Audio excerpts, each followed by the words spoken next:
Everyone, and welcome to the Open Mic Gripe with Jay Van Rye and Jeffrey, the place where serious and silly complaints come to chat. Open Mic Gripe is a weekly podcast dedicated to hearing your gripes, grievances, and opinions on any and all topics. Every episode, Jay and I will have the opportunity to get to the bottom of the issues which are lingering on the back of your mind, and engage in order to create constructive conversations using a combination of lighthearted comedy and well-formed logic. If you feel like we are wrong, inappropriate, or biased, then call in, email, or tweet and let your voice be heard. You can email us at openmicgripe@gmail.com or tweet to us at openmicgripe, or check out our live radio show at 95.9 at 6 o'clock Central Time and stream us at radiofreefargo.com or org.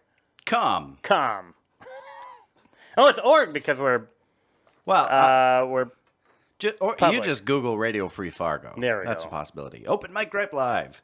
So jump on in and gripe on the open mic with Jay Van Rye and Jeffrey.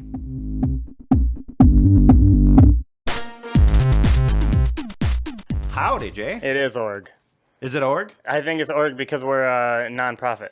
Yeah, but we're also a radio station, and com stands for communication. I don't know if that plays in this point. We should have checked. You should have checked. We should have checked beforehand. Okay. Jay, are you excited for this week's guest? I am. I am also excited. I see him every week. Do you? Yes. Well, why don't you introduce our guest this week? Okay, everybody, we have Mitch Reierson, or Reierson. Is that how you would like me to pronounce it? Reierson. Okay. Yeah, it's Mitch Reierson, local comedian, and also my co-host for the most important Yeah, we gotta change that name. Ever. That name's gonna change. Really? I don't even remember it. The open mic at the Pickled Parrot. The most important open mic ever. Ever? So Ever. obnoxious. It actually has it, and it has an ellipses and an exclamation point in the title, What? which makes posting it and then writing a sentence about it very punctually hard to understand. Why is it the greatest ever? It's not the greatest ever. It's the most important open mic ever. Guest starring hyperbole. Yeah, I don't know Yeah, if you see, noticed that's a too, joke. but a lot less people started coming out once you changed the name to that. That was That's the why weather. the mic is struggling. That was no, the it's not the weather. weather. That was the weather. Weather usually helps us. It's that stupid name. All We'll right. change it. We'll talk about something. You're fired. Yeah. Parrot comedians, I'm in trouble. By the way, it is radiofreefargo.org. Yeah, see? Fine. COM stands for communication. It kills me to say this, Jay, but you were right. Thank you. Mm-hmm. It's usually Every once in a true. while. Once in a blue moon. Most of the time. All right. So, I've got a hypothetical question for you. Excellent. I hear it's people's favorite part of the show. Well, at least one person.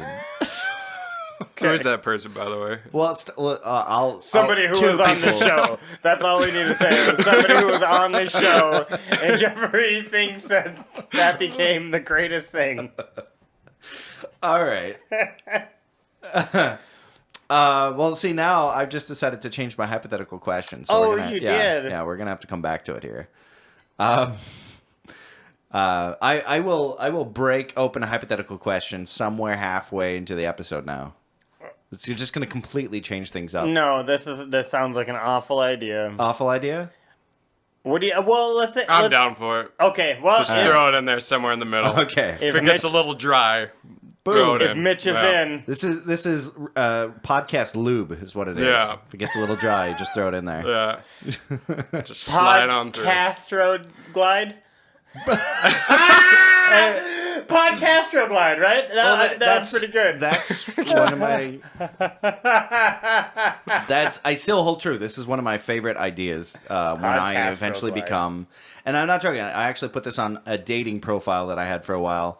That my plans in life are this: once I become one of the richest men in the world, of course, billions and billions of dollars. I'll start up a company, build a space elevator, and eventually a space station where people can, like a hotel in space, where people can go and stay in space for a weekend. And it will be a sex hotel, because if there's one reason why people ever wanted to go to space, it's for sex or masturbation. And just to, I mean... So you want to put a brothel in space? Is that... It's a consensual space sex hotel. Okay, all right. And the name of this... the name of the hotel is Astroglide. I bet you Astroglide would have a problem with that name. Yeah, well, I'll be richer than them, so it won't be an issue. I will license it. There will be maybe branding. you should just have them sponsor it. Yeah, there we go. Astroglide Hotel.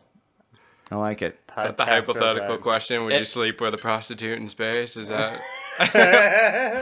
So would you do that? I more than anything, I feel the compulsion to masturbate in space. Yeah. I It's suppose you're up there. Why not? How's that going yeah. for it? How's that going for you? Apparently no one wants to be on a spaceship with me. No. I mean, granted, I get it. I also don't want to ride this elevator after you. I mean, Semen would just be this like weird just globule just like floating around in there, and it could stick anywhere. it could stick anywhere. It's not like when I go over to your house and I just have to wear my shoes and then I'm pretty much okay. Keep my hands off the furniture and just burn my clothes when I get home. I have a system. You wake going up out over of your there. space If I go up in capsule. the space elevator after you, Yeah. I'm not safe. Any area could be tainted. We'll have special little air vents and filters. You just can't contain that shit. Yeah. Anyway, so, Mitch, Mr. Reierson. Yeah, okay, so when you're about to come, you stick your penis in the weird receptacle on the side of the space elevator. I don't think that's going to happen. Receptacle? Well, because you want to vacuum it away and Yeah. get everything. So if you want to keep a clean space So it sex shoots hotel, it out into It'll be space. kind of like the. It'll Just be like kind the of bath. like. Yeah, okay. yes. So, but There's a how certain many- spot where you can just go up to the ship and put it in, and it just shoots it out the side. Okay, just now like I guess that's the way to make sure that that person does it, because I don't think somebody would want to stick their penis in the space hole. Yeah, there's gonna be a lot of All trust. you But have to say is if space it- hole. Space glory hole. But if they can watch their semen float away frozen, now you might get people to do it. There's just going to be like a perma-layer of sperm above the atmosphere of the Earth. This is how we're going to save the planet, is a by Milky Way, man. creating another atmosphere, or maybe like a protective layer of semen Right. around the entire Earth. This is how we're actually going to protect our planet. Like we could help. So then the sun's rays are being filtered a little bit There we more. go. I've heard that it does wonders for the skin. I can't see why it wouldn't deflect UV radiation. Yeah. Right, see? just Right. goes right through there, through the outer semen atmosphere. I have hope for the future. You heard it here first, folks. All right. Semen to save our lives. Gosh, now I've got my hypothetical mind going. Thinking of that question. All right, Mr. Reierson, would you tell us a little bit about yourself? Grew up in Moorhead, Minnesota, and then once I turned 18, I made the big move by crossing a bridge. I don't know, technically it's different state, different city, but Living large. yeah. And then I've lived in Fargo for the remainder of the time. Wow. Yeah. So nothing to cause you to move on out and travel the world and No, well, now that I started doing comedy, now I got looking at different places to go, either Minneapolis Nice. or Denver, but still be another year or so. Okay. I'll stick around Fargo. It's not so bad. The Coen brothers had a weird fascination with this city and the Moorhead as well. Oh, yeah. Yeah. Did you know that Moorhead was discussed in The Big Lebowski? Oh, really? Yeah. No, I had no idea. Most people don't know that. And Fawn Leibowitz was the character's name who eventually played Bonnie Lebowski, played by Tara Reid. And Fawn Leibowitz was from a small farm outside Moorhead, Minnesota. Oh, okay. Little Route tidbit there 75. for people from Moorhead, Minnesota. Put that in my back Or pocket. anybody that likes Lebowski, I guess. Or anybody who likes Lebowski. Which would not be me. You don't What? like that movie? You're not a fan of Lebowski? I need to watch it. You. How Oh, you many haven't times- even seen it? You're Nah, just one of those I've people? seen parts of it. It's just one of those movies where since everybody loves it so much, I'm just like, I'm probably going to hate this. So you haven't even seen it? I've seen parts of it, No. but it wasn't It's like someone who's never seen Star Wars as an adult. I haven't seen Star Wars. Oh my gosh. All of Star Wars. I feel like you're not even... you're an alien. Have you seen Evil Dead? Okay, that's not fair. You haven't even seen Evil Dead. No.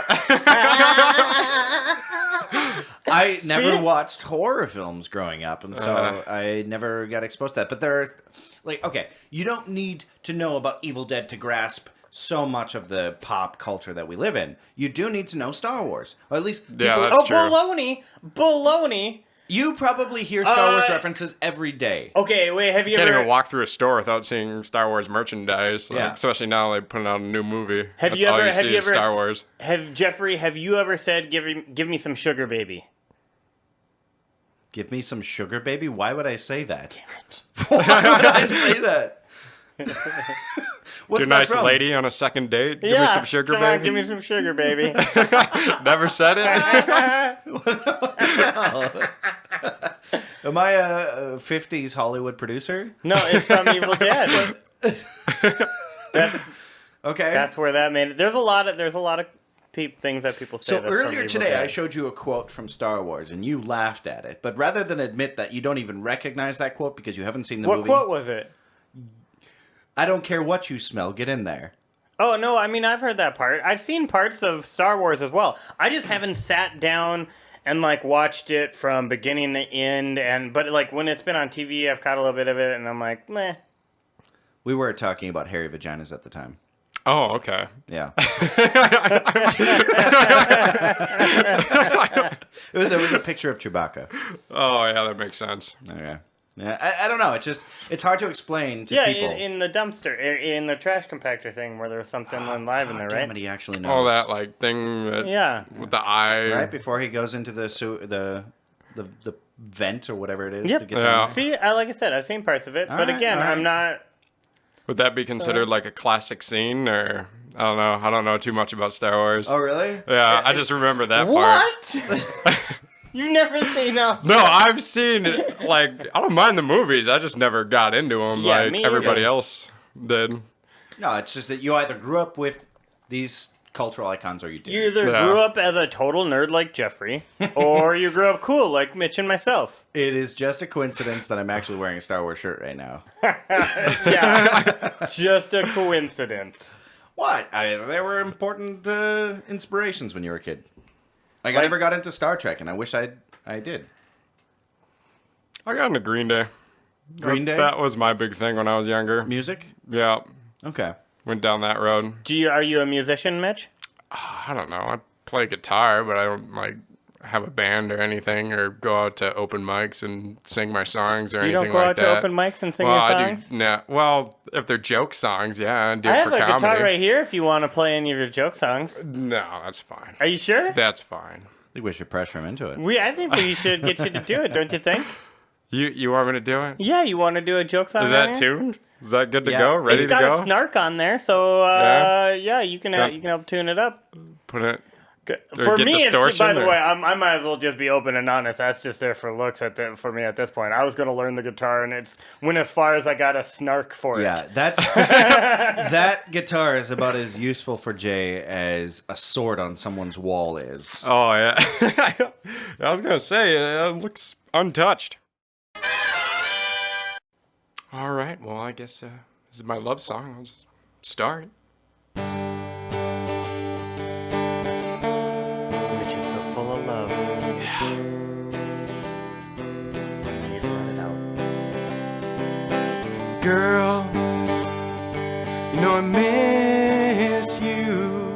Whether it's your eyes or your sunshine smile, wish you would stay a while, but I know you gotta go, 'cause I'm here to tell you so. It's time to come back, so I can drop my semen down your crack. Oh, baby, I know this song is sexist, but I'm not gonna regret this. When your warm urine runs down my chest, all the fun times we had, like that one time during sex. Yeah, you had me call your dad. Best Christmas I ever had.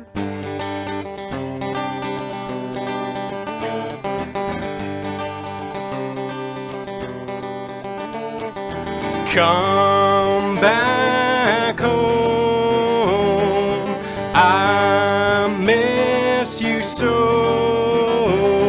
No, this time, no, this time, no, this time, you can shit on my darling. You know my heart is aching, I can't be without you one more day. I searched high and low for a girl just like you, but all they do is twerk, and that don't make this dick work. Come back home, I miss you so. No, this time, no, this time, no, this time, you can shit on my chest. Yeah, my parents are pretty proud of me. You're a romantic. Yeah. Yeah, or you should hear his other song. Oh, yeah? It's very much in the frame of mind that Hitler was often in when he went on vacation with his cousin.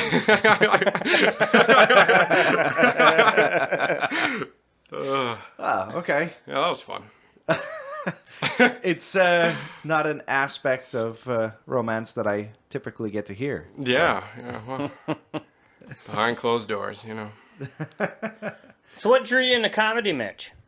I don't know. I was pretty interested. Like as a kid, I would like sneak downstairs and turn on Comedy Central, and after hours, all I had was like Premium Blend and stuff like that. So started learning comics that way, and then growing up, and then I kind of peered off into music for a little bit, but then came back around and started doing stand up, and I don't know, just feels right.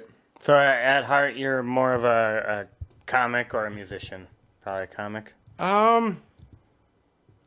Yeah, because that was kind of like the first love when I was younger. Right, comedy before music. I gotcha. Yeah.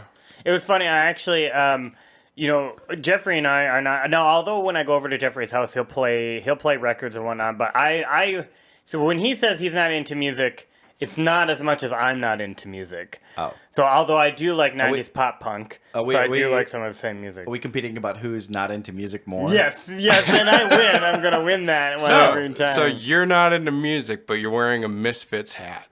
I found this on the side of the road. But well, you should give it to me. You should give it to me. People always compliment me on this one. You should give them the hat. Come on. If you're a true Misfits fan, wouldn't you just make your own shirt?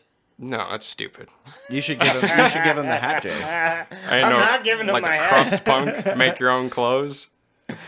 I always thought that music was perfect for the background. You know, something not to focus on, not to think about. For me, I never understood people with lyrics. Oh, okay. But for the most part, it's a nice little background ambience thing. Mm-hmm.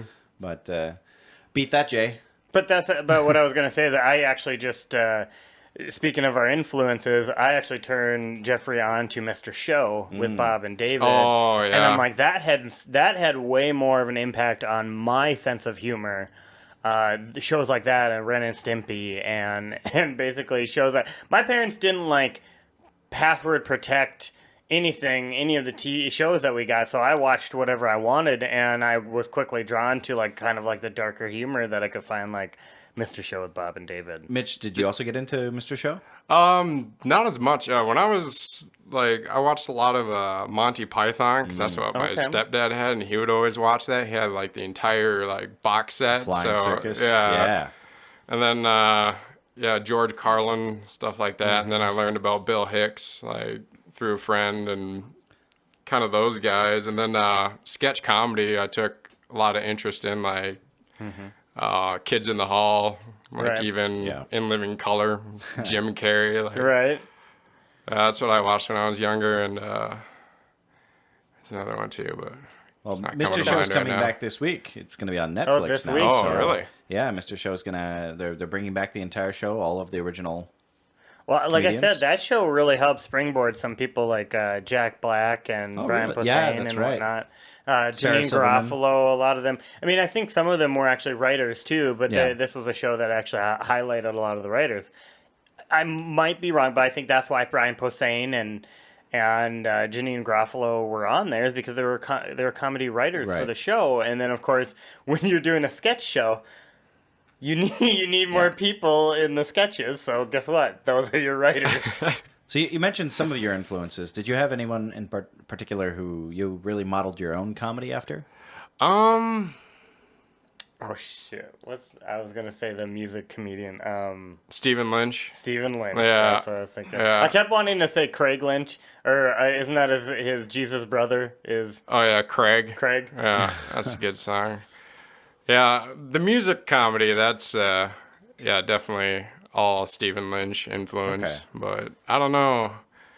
Do I you notice any other comics in my style of? Not really. Because nothing really comes to mind.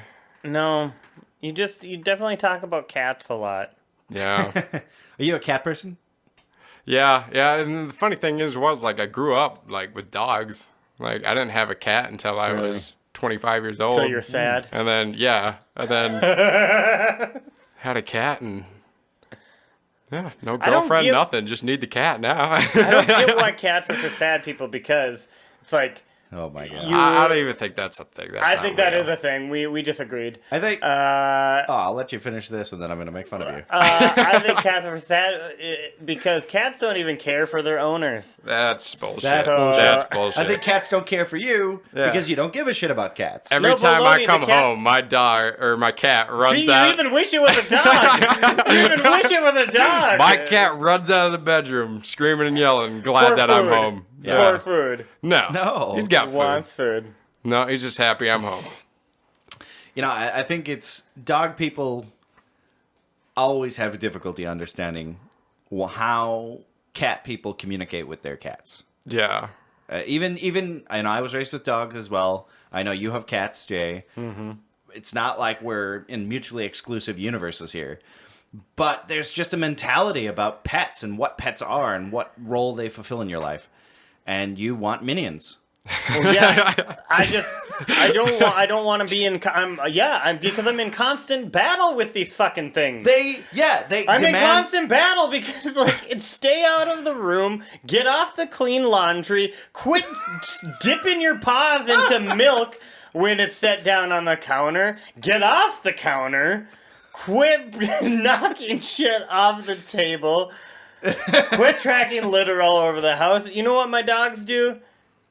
They just hang out. Bullshit. They just Your hang dogs out. They jump bark. on people. They bark They bark. non-stop. They They don't- choose squeaky toys that will not stop making noise. Right, because I get the ones that don't that still work once you puncture them. And they growl at me.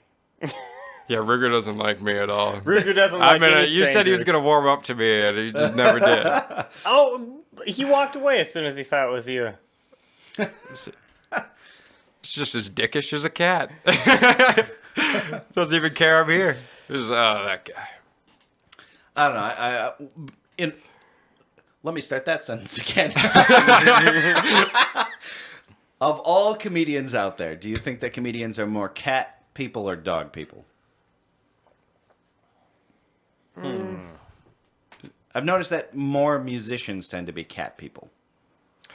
I think it's also the traveling aspect of it, because you can Right. leave a cat for quite some time, but dog, you have to find somebody to watch it or Right. kennel something. You can't just leave a pile of food and hope for the best. Yeah. There's crap all over the house, and Yeah, they completely... As opposed in one spot like a cat does. Yeah. so I can see with musicians and comics, a cat would be a lot easier pet to. Yeah. Or snakes would be even better. That's what I used to have. So weird. Yeah. That's not weird. I can do a I- snake, but I can't spiders, nothing like that. I was saying I can't do it. Scorpion, millipede. I wouldn't Yeah. want a millipede. Yours. Why? Yeah. I wouldn't want a millipede. Oh. That'd be gross. I know, but you like it. You have an eclectic taste in pets. Yeah, I do. I'd rather have a skunk than a cat. Yeah. That'd go well with your personality. Yeah, and I like the smell of skunk. So win-win. You'd have to grow your mohawk back. That's true. Yeah, there you go. All right, I've got a hypothetical for you guys. Okay. You There it is. that triggered. What that meant. I want to know, if you had to, you absolutely have to, you choose one comedian to be by your side 24 hours a day for the rest of your life, and they will provide commentary on your life. What comedian would you choose to follow you around everywhere? Doug Stanhope. Okay, put it this way. I would. That's who I would want to pick. Would be Doug Stanhope, but I don't want to hear him tear apart my life like constantly, because it would just be like, man, you're my hero. Quit talking about how shitty my life is. But otherwise, that's exactly who I would have said. Yeah. Actually, Stephen Wright. There we go. Oh yeah, that'd If be I nice, could- like the because monotone and If there are two people and it would be weird, quirky one-liners about commentary of my life. Now that would be fucking hilarious Yeah. to have constantly, as opposed to. But that's who I was thinking of first was Doug Stanhope. But I would not want to have him follow me around and tell me that I'm living this boring, just monotonous life. Well, don't do it then. Don't live a fucking boring, monotonous life. Like where I have to be on this radio show every week, Although- and I have to do this podcast. Doug every Stanhope week, would probably push you into alcoholism pretty quickly. Yeah, that's true. yeah, You choose Doug Stanhope? yeah. I'd choose Okay. Doug Stanhope. Why? I don't think he would be a roof. I don't know. I just think he would have a better way of. I could just see like. I don't know how to Are explain you into this. sports?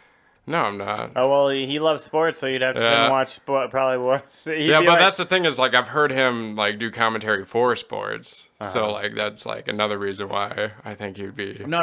You have to misunderstand this. He is a slave in this position. Okay? Okay. He is forced to be there against his will. So I mean, he doesn't exactly get to choose what you Oh, watch so he's on not TV. necessarily. Yeah, he's not going to be in a good mood at all. He's just going to have to drink more to enjoy this. He's gonna be so drunk. He's just going to treat it like it's the worst gig ever. You're gonna have to drag him around by one arm. And one of the worst gigs he's ever had was in Fargo, North Dakota. So Oh, didn't he use that Duffy or not Duffy? Nestor. It's Nestor, yeah. yeah, and it was before they did the remodeling. But yeah, he was there, and that was place actually was one of the things that remodeled? sprung me into comedy. What's that? That place was remodeled. It still looks like hell. For those who are not from Fargo, the Nestor is kind of a dive. Is that correct? Yeah, I would say that it's A dive bar. Okay. Mm-hmm. Well, it had Doug Stanhope. You know, it's like Yeah. How do they it's, get big names like that? Because Doug does his own. He doesn't go through like a book or anything. He calls plays. He sets up his own shows. Well, then he should have done a little bit more research about Fargo before. But the Nestor had over 180 people in there for that show. Oh my gosh, 180 people. So I can see him that's doing like capacity. aquarium. He could easily do the So- aquarium. You could do any place in town and yeah. fill it up, you know? A name like Doug Stanhope. Now, if I had somebody following me around, my first instinct is to say Gilbert Gottfried. Oh no, that would be horrible. But then I realized how quickly people would not approach. Yeah, So how is he doing? How is this person that's following around? Are they just like walking next to us, commentating Yeah. on our life? Yes. So I'd choose someone who could make the best out of a shitty situation. I'd say Ricky Gervais. He'd have fun with it at least, yeah, that's true. you know? And he'd accept the inevitability of being a slave to someone walking around commenting on it. I think I still did pretty good with Stephen Wright. I think Stephen that Wright? would be an interesting. That would be interesting. I think Eddie Izzard. Yeah, he'd be pretty fun. Yeah. That would be pretty cool. Or Lewis Black. Oh yeah. See, I guess I don't want somebody around screaming all the time about what's going on. Lewis Black doesn't scream all the time. He only screams when he's doing his written rants. Otherwise, he's actually quite mellow. Well, I feel like he's screaming a lot. Wow, that's fair. I think That's that'd the only be a time you bad really idea. see him on TV. Or, what is it? It's he has really horrible jokes, but he's English, not Jim Jeffries, but very proper. That's gonna bother me. Who? Russell Brand? No, Yeah. very proper looking comedian, Proper. but says some of the. He just got in trouble with the media too. Yeah, you're talking about. He has a game show in the UK. Yes, Yeah. I Yeah, think yeah. so. Okay. Game show? Or, He's a short guy with short cut black hair. No. Always wears a suit. Yeah. I don't think he's that short, but whatever. Shit, that's gonna bother me. Yes. Call us on Thursday evenings on Open Mic Gripe Live radio show and tell us who that person is. All right. Thanks for putting up with my middle of the show hypothetical question, though. Damn. All right, you guys keep talking. I'm gonna. do you figure out like who doing this that guy in the is. beginning, or Yeah. did you like the throw-in version of it? I always like to do a hypothetical question at the beginning of the show. It gets Yeah. people's gears working. Yeah. And I like to hear people. I want to see how good people are with imagination. What Oh, pisses okay. me off more than anything is people who just refuse to play Jimmy Carr. Jimmy Carr. That's who I was thinking of. Jimmy Carr. Let me see a picture. I think that would be a brilliant person to sit in there. Very lugubrious sense of humor. Yes. Yeah. Oh, yeah. Let me Jimmy see. Carr. I think that now that would be a voice I could listen to. Even if he was saying about how shitty my life is, I'd be like, yeah, that's yeah. No, but Sounds good too, man. Sounds good. there's so many people out there who just either don't give a shit or who don't like to at least think about things, or at least they don't want to be in a position where they have to. And when you give someone a question like, if you could be on an island with any other person, who would it be? And they're like, it's not happening, so I don't care. Yeah. And they refuse to play ball. It tells me a lot about their personality, and it tells me, how they work. And then I don't talk to them again. Yeah. Definitely says a lot about him. We haven't had a guest yet that was just like, not gonna do it. Right, but this is our platform, so it would really funk up the rest of the interview if they were like, Although people have told you that they figured out your hypothetical questions, or how did they put that? they figured It it was out. inconsequential, your hypothetical question, because they had figured it out. It was inconsequential. Something like that. That was Jason Villard. No, Villard. it was JD. But all Was it right, JD? We're Okay. we're getting One of the right off J's. topic. Oh yeah, that's right. So, what kind of gripes would you say are on the mind of comedians today, or of yourself specifically? Was a PC thing? That's really big. But Yeah, do you- I actually, I don't know. I think it should change. Like, just What should because, like, change? even or the club I was working, like, it was an older comic. He was like just about 60 years old, and even stuff he was doing was just kind of like you could feel people pulling back, like just jokes about like how like just about gay people, like his way of doing it, like people like kind of pulled back a little bit. And Were they good jokes? well, I suppose like they were in his time, but they're kind of Okay. like a little hacky now. But Do you feel like you should be able to offend people, or are you worried about offending people? no. And usually if I do like have a joke that's a little like my darker ones, about like my mom and like death and suicide, like there's like a way you can say it and make everybody laugh, while bringing up such a dark topic. But So it's more of an art. yeah, Okay. so I don't know. I think, I don't care if you're offensive, but as long as you do it in the right way where, I think it depends on where the focus goes. yeah, exactly. So this is actually a really good topic, the PC idea, because obviously as comics, you always have to ride that edge Yeah. of decency and push the limits. I've fallen off. Quite a few times. That's something that's always important to me, because obviously Jay is a friend of mine, and he constantly jumps over that line. And most of my friends would actually consider it to me to be something of PC police. In a lot of ways, there are a number of issues that, while just in casual conversation, I ask that people either consider how other people feel about what they're talking about, or that they at least adjust the way they communicate. But there's something in the news that I saw today. I want to get your opinion on this. The headline reads, Yale students erupt in anger over administrators caring more about free speech than safe places. And what the story is about, essentially, is that the administrators of Yale sent an email out saying, while we ask the students to be considerate and thoughtful about the possible offense caused by Halloween costumes, they're not going to restrict anyone from wearing something offensive for free speech reasons. Yeah, so you could show up as Hitler, basically. Yeah, or dress as Native American. Yeah, it's something that would offend. Mm-hmm. So what's your take on that? I suppose safe place. Because you couldn't really do that like in the office or anything like that. So if it's like a school or like some public or private like place, I don't know. It's a public school. I mean, wait, Yale. is it college? Yale's Yale? private. Yeah, private. So I mean, well, they can do whatever they want. I mean, really. Right. Yeah.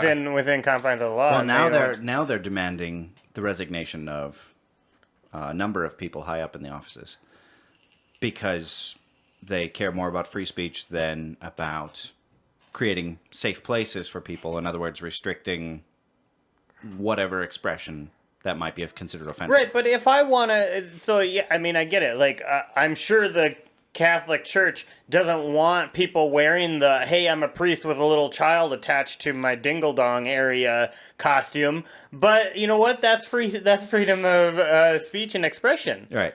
You know, you have the right to do that. I personally, I'm baffled that students in a first world country, oftentimes, especially in Yale, which... Listen, if somebody is wearing, like, maybe something that's stereotypically... Right. Like, I know a lot of colleges have gotten into trouble for having, like, redneck parties or anything along that line. Is it in bad taste? Yes.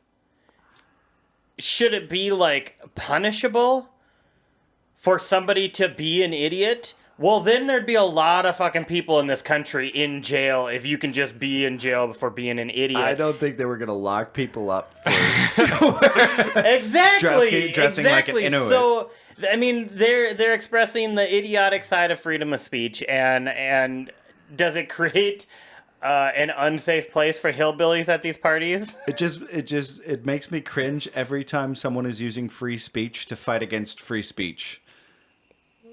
They're out there protesting with the freedom of speech to tell someone else that they don't have the freedom of speech. So then...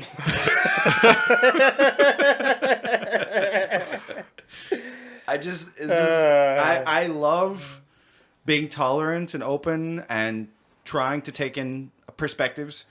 But to be honest, I couldn't give a shit about someone else's culture over the free speech that we have. Right. Yeah. And... I mean, that's something that we can never compromise on. Yeah. Because who gets to decide what's offensive? Yeah, you can't legislate on taste. Right. You can't just say, hey, I think this is in bad taste, and say, now nobody can do this. Can you imagine what would comedy be like if everyone in the audience... Yeah, there wouldn't... I mean, it would be like Christian comedy. It'd be like... I read a story... There's one place... I was reading Galatians chapter 12 the other day, and you wouldn't believe what happened. Like, on Facebook, there's these places where, like, you know, they want to get comedians in or whatnot, and they were telling a story about one of these Christian places that it was like, you had to pay them $15 and bring people... there's a whole list of things you can't say, and really, well, before I even started comedy, wasn't like the open mic one of the, I don't know if it was which one it was, but then the owner said like no more swearing, no more like stuff like that. And pretty much the entire thing just fell apart, didn't it? There was a solid restriction. If we're thinking of the same thing, there was a solid restriction on rape and pedophilia jokes, and they said that we don't want those there. And then I think with that, it was kind of, then people felt like, well, is it just that, or is everything kind of restricted then? And it kind of, when the comedians felt restrained in what they could or couldn't do, regardless of whether it was tasteful or not, they didn't show up. So, in other words, comedians are kind of like cats. You try to confine them and hold them down, and they're just going to leave and run away. I don't know how many comedians have claws, though. Well, it's more like an abused cat that might just, like, curl up into a ball. Passive aggressive. Cry, yeah. Like, meow really bad. Drink themselves to sleep. Yeah. Oh, boy. No, it's. I feel like every time I've seen comedy on stage, stand-up comedy especially, it's supposed to. I couldn't imagine comedy that didn't catch me off guard. Like the stuff that's using banal subjects that we think about every day doesn't catch my attention. It's the topics that you would never expect to hear. That's the stuff that you find yourself laughing at. Or at least in my opinion. Yeah, and then the punchline is had a thought, it just completely disappeared. Oops. So I brought this up a couple times recently, and it's that this question is going to be perfect for you, especially having both an influence in comedy and music. What do you think about this idea that, okay, if I was going to say, hey Mitch, let's go to a music concert tonight, what would you say? Yes. That would be your only question. You wouldn't ask anything else? Who is it? Who are we going to? Yeah. Okay, and if I'm just like, well, I don't really know what their name is. What do they sound like? Okay, so what type of music is it? Yeah, you'd want to know, because if you probably wouldn't be happy if I brought you into like some country or maybe some if it was good house music or something, maybe electronica. Yeah, that'd techno. be dubstep. Okay. Yeah, so Take obviously me to a DJ. But now if I said, Mitch, hey, let's go see some comedy, what would you say? Yeah, I wouldn't care what kind of comedy it would be. Exactly. But I think that's the weirdest thing about comedy is that there is all different types of comedy. And comedy is such an individualistic thing. I find it interesting that nobody ever says, what type of comedy is it? Well, what type of comedian are we going to go see? That isn't as common of a question. Yeah. People just go to see comedy, and it's across and there's the comics board. that have like personas and things you expect when you see them. But right. Yeah, it's just nobody ever asks like what kind of comic. Have we is ever it? tried to define comedy by genre? I think so far. I mean, there's clean comedy. I mean that's a very clear distinction. But I don't know. Like you have your blue collar comics, but I don't even know. It's very subgenre. Just when you get a couple kind of together. As soon as you said blue collar comics, I just immediately this bubbling rage appeared in my belly, and I couldn't stop but just close my eyes and imagine strangling the blue collar comedy tour people. Like Larry the Cable Guy. Yeah, I like Ron White though. But that's the thing that's crazy is that's just a character. Yeah. Larry the Cable Guy is just a character. It's Dan Whitney is the guy. Yeah. And he's actually a pretty smart dude. Yeah. I'm sure. But he's... Well, you have to be able to immerse yourself in a character like that. Yeah. Mm-hmm. I can imagine that most comics have to put on a persona. Of sorts, yeah. Do you guys find yourself developing a persona? I definitely... I'm different on stage than I am off a stage for sure, but I don't know. Yeah, I mean, I'm not always carrying a mic in my hand. I mean, I'm around mics a lot, but off stage, mics are away, man. Mics are away? Well, okay, Mitch, I have a question for you. Tell me about your ideal audience, and then... I like how we're not even actually letting Mitch actually answer questions. What? Well, if you... He's just like, well, all right, next question. I'm trying to transition away from Jay a little bit more. It's going smoothly until you open your mouth. Yeah. All right, I'll quit talking. We'll see how this goes. What was your question? Describe your ideal audience. Ideal audience? Yeah. I don't know. Respectful. What does that mean? Like, not talking to their friend as loud as possible or answering their phone and staying exactly where they're at. Like, we actually had that, like, a guy answered his phone in the middle of the show and just stood there, like... But I feel like comics are the only profession where they're able to set the terms for their audience. In a sense. Yeah. I mean, like, can you imagine if people came to a rock show and someone was wearing a Hanson t-shirt and they're like, no, get out, you're ruining the vibe. Yeah, if that Hanson t-shirt was yelling the whole time at the band. Yeah. But they want. Yeah. In most forms of entertainment, they want the audience to communicate. Yeah, it all depends on the comic, though. Well, we want them to communicate. We want them to communicate through laughing. Yeah, that's... We want to... Well, sometimes it's shitty comedy. Well, yeah, sometimes it is. And we also want people to communicate that through silence. No, we know when you don't like our jokes by you not laughing. Comedy is like a vindictive waitress. Okay, let's hear this. You're the one being judged, regardless of who gets the tip. If you don't please the waitress, you gotta be worried that your food might get spit in it. Yeah. And your waitress changes every 5 minutes at an open mic. Yeah. One thing I have to say is that, have you had to deal with any hecklers?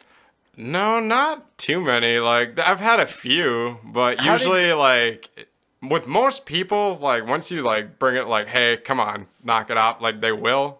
Like, I haven't had anybody, like, go past that point where they just keep talking and, like, they get the idea. Okay. See, But, yeah, there is a small percent that'll just... I've had a couple, and I felt like I've dealt with some of them well, some of them not so well, but I think one thing that you need to learn is you need to have the audience on your side before you can yell at them, and you have to have part of the audience, because usually part of the audience is listening, even if they're not necessarily into the comic, you know, sometimes they're into the show that's going on. Right. And they're being bothered by this person too. But for a comic just to get up there and to even begin starting to tell jokes, or maybe even have told one and it failed, and then just scream, hey, fuck that person, and they're awful, and it doesn't go over well, and it makes it hard for a lot of the other comics too to... Oh, yeah, because it just destroys the vibe. Like, yeah, especially if it gets uncomfortable, then it's... takes a couple comics, like real good comics too, to get to bring it back. Show back up. Yeah. Oh, you mean it gets the audience on edge, or they just tighten up? Yeah, you need the audience on your side. I mean, that's really what you do, especially in scenarios where you have to basically publicly shame somebody. You need the audience on your side to be like, yeah, that was the right move. Have you ever worked heckling into your comedy bit? Like making people heckle? Well, I What do you mean? let's say I'm in the audience and you ask me to heckle at a certain point, and you're going to develop that into a routine. Like if you were like planted? You're a plant? I've never done plants. I don't know. I bet people do it though. Yeah. But I don't know. I don't think I would ever do it. I don't think it would pay off or be worth the payoff. Now, I know Jay doesn't give a shit about what people think. How do you deal with... say, a routine that doesn't go that well? Bombing. How do you deal with bombing? At first, I used to take it really hard. But now, I don't know, like, I just actually like it more, like, now, bombing, because then I'm like, okay, I gotta go home, I gotta write, I gotta get newer jokes, this crap's not working, like, because you don't, it's a terrible feeling, like, even when you get used to it, but it, I don't know, makes you step it up. Because if you're killing every night, I don't know, like, you don't really think about, you know, I need to get new material or anything like that. I know, that's why I haven't gotten new material. Sounds like you've got some right there. No, I don't think I could get up on stage and do comedy, simply because... You're not good at it? Well, yeah, I would be horrible at comedy. But also, how could you mentally deal with that if you're giving it your best and people just want you off the damn stage? Yeah. Oh, it hurts. It hurts. Well, a lot. I mean, trust me, our comedy scene has Now, I would say that the pickled, the most important open mic ever is one of the most well-attended shows by both audience and comics, at least at one point. And actually, speaking of, like, in the heyday of it, and we're giving a little roast to our friend Amir. When Amir and I used to host it, we're giving a little roast to him, saying goodbye to him. Okay. Who he was also on episode 4. Yeah. I think one of our first guests on the podcast. He is moving away, and we're giving a little roast to him. Okay. But I do enjoy the concept of roasts. Yeah, I think- me too. Like, yeah, How do you know when you've gone too far in a roast? I don't know. You know, I don't think you're... like even when like the David Hasselhoff roast, like bringing up like his breakdown of him eating cheeseburgers on the floor drunk, you know, like you wondered if that was too far, and a good roaster can bring that up and make people laugh, and it doesn't seem like it's too far. But I think part of roasting is, who cares if you go too far? Yeah. It's a roast. Well, before those roasts even happen, like, they get to read all the jokes and, like, approve they them. do? Yeah. So it's like, it Wait, also then what? tells you a lot Comedy about the Central person. roasts? Yeah. That can't be. Wait, then didn't Chevy Chase walk off of his own roast? No, I don't think so. I didn't finish that one, but I don't think he walked off. Did he? I want to say that he had Or an if, issue. if he did walk off, then it was staged. I wanted to 'Cause, like, say he had an issue with people, like, nobodies roasting him. Like, Nobody's. Yeah, like the guy who just does roasts anymore. Jeff Ross. Yeah, like Chevy Chase wouldn't know who Jeff Ross is. And to have a legend of comedy being and who apparently has a history of not being the most easy person to work with, to have a nobody like Jeff Ross to roast Just crap on you. Yeah. That'd be a bit ingratiating. So I don't know if they have read, or I don't know. Or maybe after that point, maybe they're like, maybe we should run it by. Maybe it was after that. I don't know. I saw Martha Stewart roast Justin Bieber. Oh, and yeah. I couldn't believe how far she went. Not just roasting Bieber, but roasting all of the roasters in that panel. Yeah. And That's part of the fun of roasting, is that you don't just aim for the target. Like, Right. Yeah, it's... But I mean, you couldn't get away with any of those jokes unless it was called a roast. Exactly. Right. Well, no, because even, I don't know whose roast it was, but Steve-O was on there, and it was right after, who's his friend that Ryan Dunn? Yeah, that who just died. died. And Amy Schumer, like, brought up the fact that it was just like, yeah, we all wish it was you kind of a thing. Yeah. And the look on Steve-O's face was just heartbreaking. And it was just Yeah. like, this is what they got away with. Like, so a roast, yeah, you can go as hard as you want. Pretty think much, that's- I don't know. It all depends on how safe you want to feel walking out to your car afterwards. That's how I'm treating this roast with the beer. Yeah. It's just like, I still want friends after this. Well, but, I don't think you. When knowing Amir, I don't think you could go too far. I think the farther you. well, with a mirror, yeah, but It's kind of like with me, like. My humor is, if you can get in a good dig on me that isn't like hacky, you Yeah. know, that will make me laugh more than anything. Is if you can make fun of me in a way that I hadn't thought of making fun of myself. Boom, like that will make me do the all out crazy laugh. Oh, I can't wait to hear when they eventually get around to roasting Jay. Who knows how long my comedy career will be here. But, Wow. but you know what? How about I think we kind of wrap it up, but to play us out, you have another song actually that's kind of a follow up to the first song you played, right?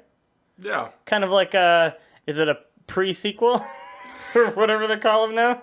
I don't know. I think I'm just going to make a concept album the way it's going. Just, Yeah. They all just link into this The giant whole history. story. Yes, Yeah. I like that.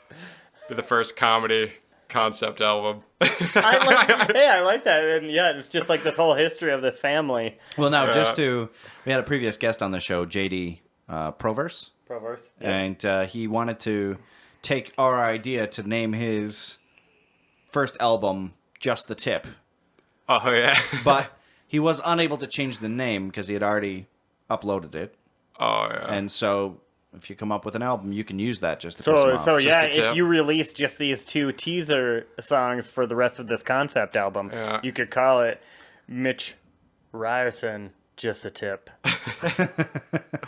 Then 20 years later, come out with the rest of the album. Yep. Obviously, it's going to be called Full On Penetration. Yeah. Yeah, feel free to 20. play that for us. Then you could call it 20 units long and later. What was that, Jay?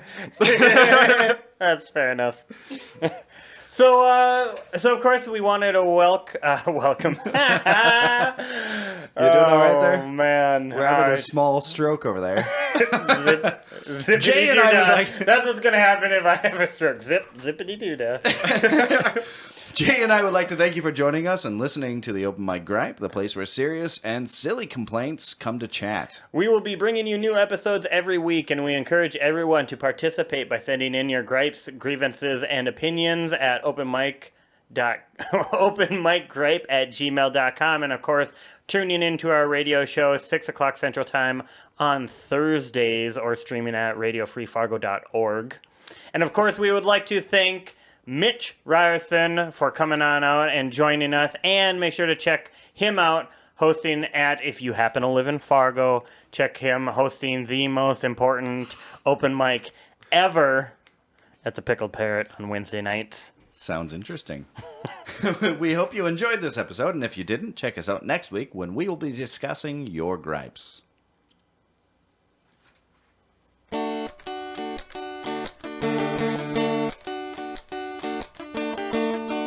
There is something that I want to know.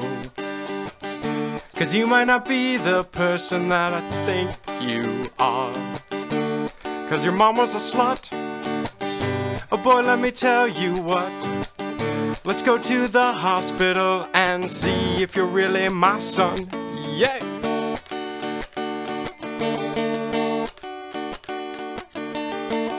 I know you're already 10. But you don't look like me, no. You look like my friend Peter. And if you're not mine, well, I'll divorce your mom. In case you're wondering, yes, this is all your fault. So when you wake up in the morning, know it's all your fault. When you're eating breakfast, know it's all your fault. When you go to school, tell them it's all your fault. So goodbye to you and your whore mom. I'll be on the road singing my song, and I won't spend 1 minute missing any of you, no.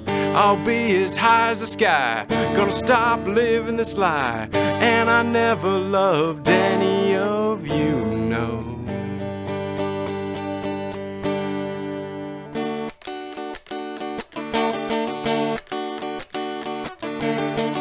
The test results are back. I guess you're my son. Never mind the things I said, 'cause I love you and your mom. Let's get you some ice cream. Let's buy you some toys. Just never bring any of that up again, 'cause I love you and your mom.